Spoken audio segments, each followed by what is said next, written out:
오늘 같이 보실 하나님의 말씀은 여호수아입니다. 여호수아 1장 6절부터 9절까지 같이 보도록 하시겠습니다. 제가 봉독해 드리겠습니다. 강하고 담대하라. 너는 내가 그들의 조상에게 맹세하여 그들에게 주리라 한 땅을 이 백성에게 차지하게 하리라. 오직 강하고 극히 담대하여 나의 종 모세가 내게 명령한 그 율법을 다 지켜 행하고 우로나 좌로나 치우치지 말라. 그리하면 어디로 가든지 형통하리니 이 율법책을 내 입에서 떠나지 말게 하며 주야로 그것을 묵상하여 그 안에 기록된 대로 다 지켜 행하라. 그리하면 내 길이 평탄하게 될 것이며 내가 형통하리라. 내가 내게 명령한 것이 아니냐? 강하고 담대하라. 두려워하지 말며 놀라지 말라. 내가 어디로 가든지 내 하나님 여호와가 너와 함께 하느니라 하시니라. 아멘. 오늘 본문 말씀은요, 출애굽한 이스라엘 백성들을 이끌 새로운 지도자에 대해서 이야기하고 계십니다.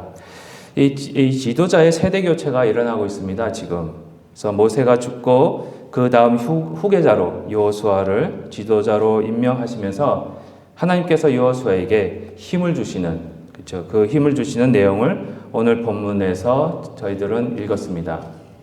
거의 40년 동안을 한번 생각해 보시기 바랍니다. 거의 40년 동안을 모세의 지도를 받으면서 모세를 도우면서 광야 생활을 하였던 이 여호수아가 그동안 기대고 의지했던 모세가 죽고 떠나고 없었습니다. 그렇죠? 이 죽고 떠나고 없으니 얼마나 두렵고 떨리고 또 앞으로 어떻게 이 많은 사람들을 인도할까 하는 걱정을 많이 하고 있었을 것입니다. 그때 여호수아를 지도자로 임명하시면서 하나님께서 세 번이나 강하고 담대하라고 말씀을 하셨습니다.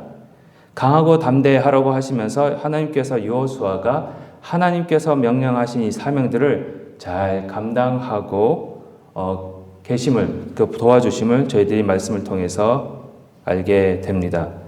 그럼 여기서요, 왜 오늘 읽은 말씀이 4절밖에 안 됩니다. 이 4절밖에 안 되는 이 짧은 본문에서 왜 하나님께서 이 강하고 담대하라는 말씀을 세 번씩이나 반복을 하셨을까요?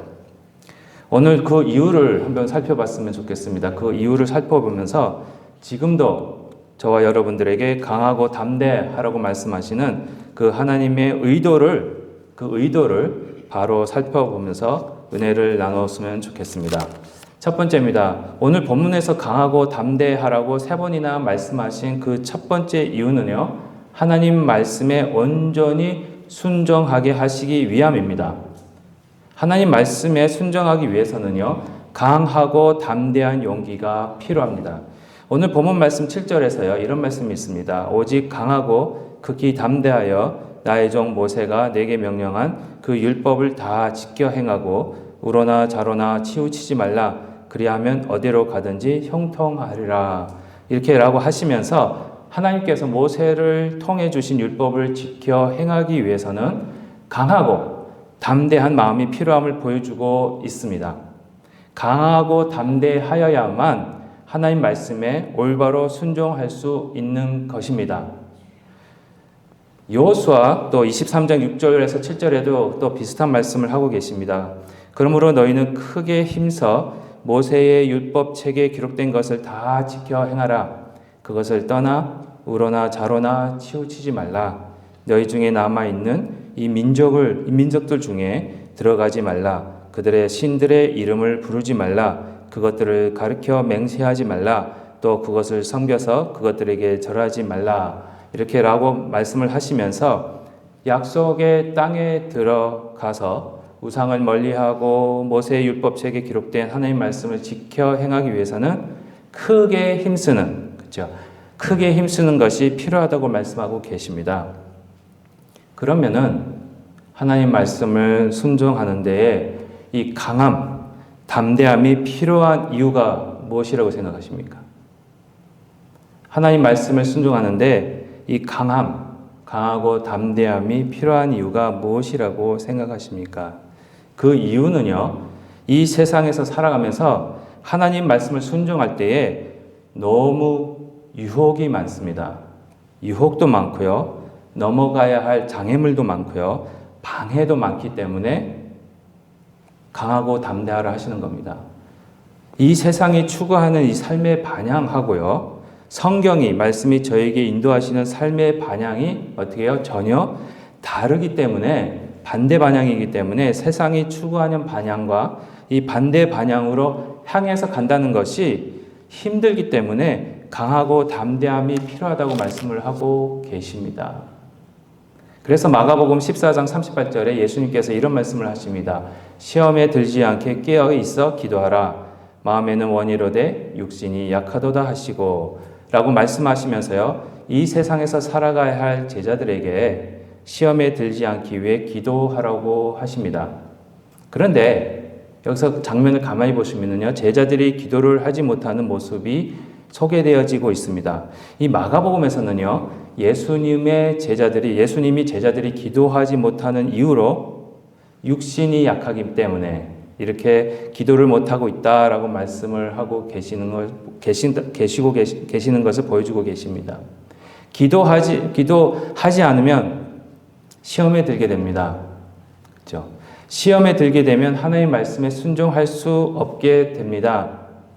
아니, 이미 하나님 말씀에 순종하고 있지 않기 때문에 시험에 들게 된 것일 수도 있습니다.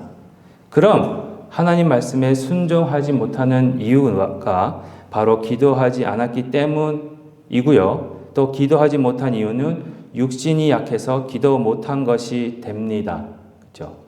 육신이 약하다는 거, 육신이 약해서 기도를 못했다는 거, 육신이 약하다라는 것은요, 몸이 병에 걸렸다든지, 몸이 너무 아파서 앉아서 심지어 누워서도 기도를 못한다든지 그런 의미가 절대 아닙니다. 몸을 주장하는 마음이 기도하지 못하는 것으로 생각할 수 있기 때문에 그렇습니다. 마음이 약해서 기도가 안 되는 겁니다. 마음이 약해지면은요, 기도하지 않게 되고요, 기도하지 않으면 하나님 말씀에 순종하기가 힘들어집니다. 오늘 본문 저희들이 읽은 여호수아 1장에서도요. 그래서 하나님께서 여호수아에게 강하고 담대하라 라고 하신 것이 바로 이 마음이 흔들리지 않게, 또 강하고 담대하게, 그렇게 마음을 강하고 담대하게 하라 하신 것이라 볼 수 있습니다.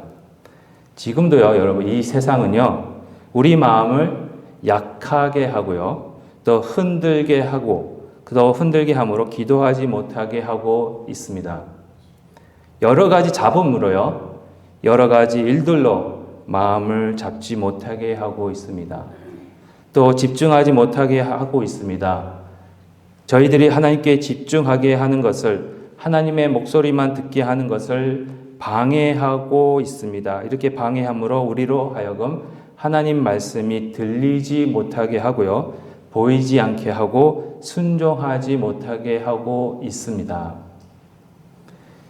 그렇기 때문에 강하고 담대한 마음이 있어야 이 세상이 저희들의 마음을 흔들고 또 약하게 하는 것을 막게 되고요, 그래야 기도할 수가 있는 것이고, 기도할 수 있어야 하나님 말씀에 순종하게 되는 것이고요, 하나님 말씀에 순종할 때에 시험에 들지 않게 되는 것입니다.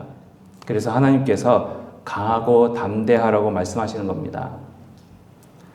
이와 같이 또한 사도 베드로도요, 이런 말씀을 하십니다. 베드로전서 5장 8절과 9절에서 이런 말씀을 하십니다. 근신하라, 깨어라.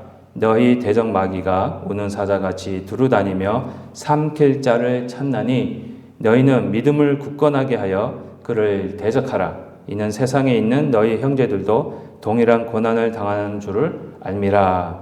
이렇게 말씀을 하시면서 지금도요, 마귀가요, 우는 사자와 같이 삼킬 자를 찾고 있다고 말씀하십니다. 그러면서 이 우는 사자와 같이 삼킬 자를 찾고 있는 이 시기에 강하고 담대한 마음으로 기도하지 않으면 이 땅에서 당하는 고난과 유혹을 이기지 못한다는 것을 저희들에게 말씀하고 계십니다. 담대하게 기도하면서 깨어있지 않으면 마치 가시밭에 떨어진 씨앗이 뿌리는 내립니다. 그렇죠? 뿌리는 내리고 자라려고 하지만은 이 세상이 주는 근심과 걱정과 염려와 고난 때문에 그만 열매도 맺지 못하고 어떻게 해요? 시들어가는 것과 같이 이 세상이 주는 고난, 세상이 주는 유혹 때문에 우리에게 주신 말씀이 열매도 맺지 못하고 우리 마음속에서 시들어 버릴 수 있다는 것입니다.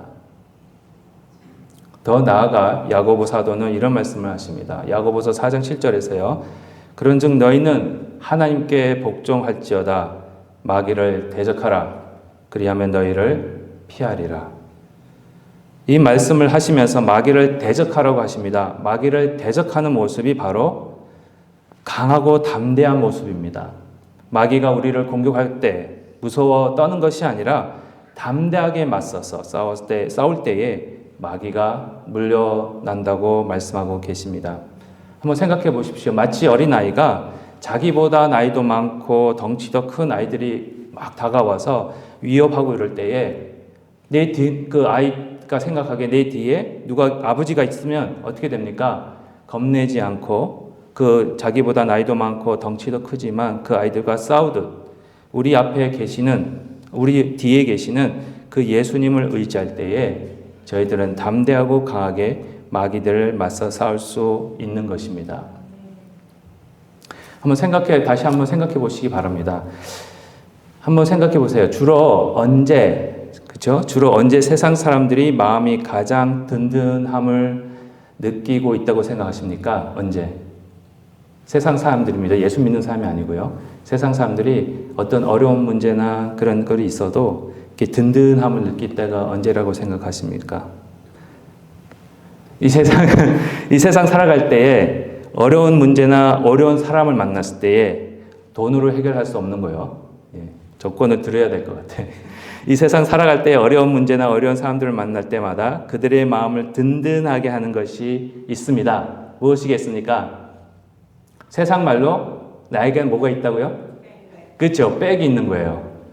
세상 백이 좋으면은 이 세상 살아가는데 마음이 든든해집니다. 세상에서의 삶이 쉬워질 수도 있습니다. 만약에 그들의 백이 이 미국 대통령이라면 무엇이 무섭겠습니까? 그렇죠? 마음이 든든해질 것입니다. 마음이 든든해진다는 것이 강하고 담대해지는 것과 비슷할 것입니다, 여러분. 백이 좋다는 거. 그렇죠? 이 땅에서도요, 심지어 이 땅에서도 미국의 모든 권력을 가지고 있는 사람이 나의 백이다라고 되면은 든든함을 느끼게 되고 이 땅에서 살아가는 삶이 어느 정도는 쉬워지는 것이 당연합니다. 그렇다면 모든 만물, 땅과 하늘과 모든 피조물 위에서 모든 권력을 가지고 계시는 하나님 아버지가 여러분들의 백이 되시는데 여러분들에게 얼마나 든든함과 강함과 담대함이 주어지겠습니까? 뭐가 무서우세요? 하나님이 내 백인데. 이 세상은요, 우리가 하나님 말씀에 순종하는 것을 방해하고 가는 길이 서로 다르기 때문에 힘들게 하지만 하나님이 그리고 예수님이 여러분들의 등 뒤에서 우리에게 든든한 백이 되셔서 딱 버티고 계시는 거예요. 그리고 딱 버티고 우리를 밀어주시고 또 앞에서 끌어주시기 때문에 이 세상에서 하나님의 말씀에 순종하기가 쉬워지게 되는 것입니다. 강하고 담대하십시오. 하나님이 여러분과 함께 하십니다. 예수님이 분명히 약속해 주셨습니다. 세상 끝날까지 여러분과 함께 하신다고 분명히 약속해 주셨습니다. 여러분들의 든든한 백은 누구십니까? 바로 예수 그리스도이십니다. 여러분들의 백이 되신 예수님만을 바로 보시고요. 강하고 담대하게 이 세상에 주는 모든 유혹과 고난과 마귀의 공격을 승리로 물리치시는 저와 여러분이 되시기를 기도합니다. 두 번째입니다. 오늘 본문 말씀 7절과 8절에 이런 말씀이 있습니다. 오직 강하고 극히 담대하여 나의 종 모세가 내게 명령한 그 율법을 다 지켜 행하고 우로나 자로나 치우치지 말라. 그리하면 어디로 가든지 형통하리니 율법책을 내 입에서 떠나지 말게 하며 주야로 그것을 묵상하여 그 안에 기록된 대로 다 지켜 행하라. 그리하면 내 길이 평탄하게 될 것이며 내가 형통하리라. 이렇게 말씀을 하시면서 하나님께서 여호수아에게 율법에 순종하고 항상 율법을 의지하면서 앞으로 전진하면 모든 일에 있어서 형통하게 된다고 하셨습니다. 그렇죠? 형통합니다. 얼마나 좋은 말씀입니까? 강하고 담대하라 라고 3번씩이나 말씀하신 이유로 이 두 번째로 하나님 말씀에 순종하게 하심으로 해서요, 우리가 가는 모든 길에서 항상 형통하게 하시라는 것이 두 번째 목적이었습니다. 강하고 담대하십시오. 하나님은 여러분들이 형통하길 원하십니다. 그런데요, 오해하지 마십시오. 오늘 본문에서요, 형통이라고 해석된 단어는요, 지혜롭게 행동하다라는 의미입니다. 성경에서요, 형통하리라고 했을 때는 이 형통은요, 세상에 여러분들에게 주는 의미하고는 좀 다릅니다. 예, 돈 많이 벌고 건강하게 무슨 일이 하든 잘 되는 게 형통이 아닙니다. 성경이 보여주는 형통은 지혜롭게 사는 겁니다. 성경에서 형통은요, 모든 일들을 지혜롭게 하는 것, 그리고 지혜롭게 선택하는 것이라고 말씀을 하고 계십니다. 다시 말씀드려서요, 지혜롭게 살면은요, 그 삶이 형통한 삶이 되는 것입니다. 어느 중국의 한 지역에 부모님이 연세가 많이 드시면 어느 일정한 지역에 가서 그 부모님을, 연세가 많으신 부모님을 모셔다가 거기다 버려두고 오게 하는 법이 있었다고 합니다. 그렇죠? 그런데 어느 한 아들이요, 그 아들에게 연세가 많이 드신 그 아버지가 계셨는데, 그 연세가 많으신 아버지를 도무지 그곳으로 버리러 갈 수가 없었다고 합니다. 그래서 생각하다 집안에 지하실을 이렇게 만들어서 거기다 아버님을 몰래 숨겨놓고 봉양하면서 섬기고 있었다고 합니다. 그게 불법이죠, 그렇죠? 그 나라 법이 연세 드신 분을 갖다 거기다 데리고 가야 되는데, 그리고 있을 때에 그 지역에 위험한 일이 생겼습니다. 이웃 나라가요, 쳐들어오기 시작한 것입니다. 근데 그 적들이요, 뭘 가지고 왔느냐? 코끼리 군대를 앞세워서 침략을 하기 시작합니다. 지금으로 말하면 탱크를, 그렇죠? 탱크를 들고 침략하는 것과 같습니다. 이게 코끼리 떼를 앞세워서 쳐들어오니까 그 코끼리 군대를 맞서서 싸울 수 있는 힘이 없는 거예요. 막을 수가 없었던 거예요. 그래서 모든 사람들이 어떻게 해야 이 코끼리 군대와 맞서서 싸워서 이겨야 될지 모르고 있을 때에, 쩔쩔매고 있을 때에 이 연세 드신 아버님을 몰래 섬기고 있었던 아들이 그 상황을 그 아버지에게 이야기했습니다. 그랬을 때에 그 아버지가 코끼리 군대 얘기를 딱 듣고 나서는 그 아들에게 뭐라 그랬겠습니까? 지두를 잡아라. 우리 장로님 지혜롭습니다. 이렇게 지혜로운 장로님이 계시니까 우리 교회가 평안한 겁니다. 형통한 겁니다. 그 아버지가 그 아들에게 지도를 잡아서 그 코끼리 군대 사이로 잡은 지들을 풀어놓으라고 이렇게 말을 해줬어요. 그랬을 때 그 이야기를 듣고는 그 아들이 나가서 마을 사람들과 같이 지들을 딱 잡아서 그 코끼리 사이로 다 잡은 지들을 풀어놓았습니다. 그때 그 코끼리가 어떻게 했습니까? 코끼리가 제일 싫어하는 게 지들이잖아요. 그 지들을 보고는 혼비백산해가지고 제대로 싸움을 못한 거예요. 기능을 제대로 발휘하지 못한 겁니다. 그래서 전쟁이 그대로 끝날 수밖에 없었다라는 이야기가 있습니다. 비록 이 이야기는 만들어낸 이야기입니다. 하지만 그렇죠, 연세 드신 아버지의 지혜가 그렇죠, 그 지역을 살리고 전쟁이 끝나게 했으니까 어떻습니까? 형통하게 한 모습을 보여주고 있는 것입니다. 이와 같이요, 성경이 말하는 형통은요, 지혜로운 삶이 우리에게 평화와 형통과 성공을 가져다 준다고 말씀하고 있는 것입니다. 그러면 그렇죠, 중요한 게 뭐겠습니까? 어떻게 해야 이 지혜를 가질 수 있습니까? 그렇죠. 그래서 잠언 9장 10절에 이런 말씀이 있습니다. 여호와를 경외하는 것이 지혜의 근본이요 거룩하신 자를 아는 것이 명철이니라. 이렇게라고 말씀하시면서 하나님을 두려워하고 하나님을 배워 아는 것이 지혜의 시작이라고 증거하고 있습니다. 강하고 담대하게 하나님을 두려워하고 배우는 것을 이루어가야 합니다. 우리가 가장 쉽게 두려워하는 대상이 눈에 보이는 저희 주위에 있는 환경이나 상황이 되기가 쉽습니다. 그렇죠? 그러나 말씀은 눈에 보이는 우리의 상황, 환경, 세상이 우리가 두려워할 대상이 아니라 눈에 보이지 않지만 그래도 지금도 우리의 생사화복을 주관하시는 하나님이라고 말씀하고 계십니다. 눈에 보이는 것이 우리를 인도하게 할 때에는 순간적으로는요, 형통할 수 있습니다. 그렇지만 하루만 지나면 그 형통이 없어지는 경우들을 많이 저희들은 경험하게 됩니다. 그러나 눈에 보이지 않지만 우리와 함께 하시는 하나님을 두려워하고 또 그를 인정하여 그의 말씀에 우리의 길을 맡기면 당장은요, 순간적으로는 조금 어려울 수는 있어요. 그렇지만 결국은 형통한 삶이 됩니다.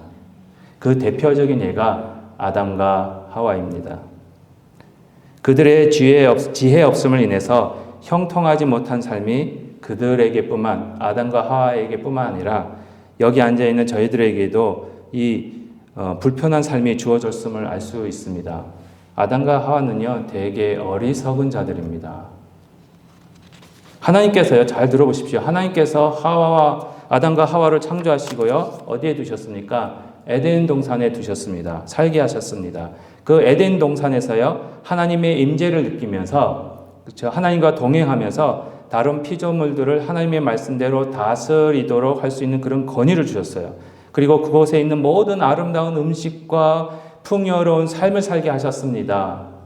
얼마나 축복입니까? 그런데 그들은요, 하나님의 말씀에 불순종하고 오히려 그들이 다스려야 할 피조물인 그 뱀의 말에 귀를 기울이면서 선악과를 먹는 실수를 하게 됩니다. 그 실수 때문에 그 아름답고 풍요한 곳에서부터 쫓겨날 뿐만 아니라 저에게 뭐가 주어졌습니까? 죄와 죽음이 이 땅에 들어오게 됐고요. 저희들까지, 그렇죠? 여러분들까지 그 죽음이라는 안타까운 결과를 얻게 하는 그런 결과를 저희들에게 주었다는 겁니다. 얼마나 어리석습니까? 그 부유하고 풍요한 삶에서 쫓겨나다니. 생각해 보십시오. 죽음이 우리 앞에 있는데 무엇이 형통한 삶이겠습니까? 죽음이 내 앞에 있는데. 지금 당장 형통하고 평안하다 해도 모든 것을 다 가지고 있다 해도 결국에는 죽게 되는데 지금 누리고 있는 이 평안과 형통이 무슨 소용이 있겠습니까? 생각해 보십시오. 타락 이후에 인간의 삶은요, 이 형통이라는 게 없습니다. 언젠가는 죽기 때문에 죽음을 맞이할 수밖에 없습니다. 이 얼마나 어리석은 일입니까, 여러분? 타락 전에 아담과 하와가 계속해서 하나님을 경외하고 두려워하고 그의 말씀만 순종했더라면 항상 형통했을 텐데, 죽음이 없었을 텐데 그 축복을요, 발로 뻥 찬 거예요. 그런 어리석은 자들이 어디에 있습니까? 그렇게 어리석게도 죽음을 선택한 자들이었습니다. 그게 저희들의 모습입니다. 그러나 하나님은 저와 여러분들을 너무 사랑하셔서 예수님을 보내주시고 이 땅에 살아가시면서 아담과 하와와는 전혀 다르게 우리 주 예수 그리스도는요, 온전히 하나님 말씀에 죽기까지 순종함으로 인해서 지혜로운 삶이 어떤 것인지를 보여주시고 저희들을 살려주셨습니다. 그리고 뭐가 중요한지 아십니까? 다시 기회를 주십니다. 예수님께서 십자가 위에서 죽으실 때요, 우리의 죄와 죽음을 다 담당하실 때 우리의 죄와 죽음뿐만 가져가신 게 아니라 저와 여러분의 어리석음까지도 다 가져가신 거예요. 다 담당하신 거예요. 그 결과로 저희들을, 여러분들을 하나님의 자녀로 삼으시고 그리고 지혜로운 자들로 다시 만드신 겁니다. 지금도 하나님을 두려워하고 경외하는 것이 어떤 것인지 알려주시면서요, 지혜로운 삶을 살게 하고 계십니다. 그 결과 우리의 삶에서 형통한 삶이 보장이 되는 것입니다. 비록 예수님 때문에 고난을 당하고 핍박을 당하고 손해를 볼 때도 있고요, 자존심이 상할 때도 있습니다. 그리고 아직 현재로서는요, 죽음이 저희들을 주위에 있기 때문에 죽음을 맞이할 수도 있습니다. 그러나 예수 그리스도 안에 있는 저와 여러분들에게는요, 무엇이 있는지 아십니까? 부활, 그리고 영생이 보장되어 있다는 사실입니다. 부활과 영생이 보장되어 있는 삶이 형통한 삶이 아니고 무엇이겠습니까? 지금 저희들에게 하시는 말씀, 강하고 담대하라. 강하고 담대하십시오. 하나님 말씀에 귀를 기울이십시오. 그리고 하나님께서 예수님을 통해 저희들에게, 여러분들에게 허락한 이 형통한 삶을 누리십시오. 시편 116편에 보시면은요, 성도의 죽음은 주님 앞에서 귀하다고 하셨습니다. 다시요, 시편 116편입니다. 성도의 죽음은 주님 앞에서 귀합니다. 그 이유는요, 죽음마저 예수님을 믿는 자들에게는 형통을 가져다 줍니다. 다시요, 죽음마저요, 예수 그리스도 안에 계시는 예수님을 믿는 저와 여러분들에게는요, 죽음조차도요, 여러분들에게 형통이 될 수가 있습니다. 그 이유가 뭔지 아십니까?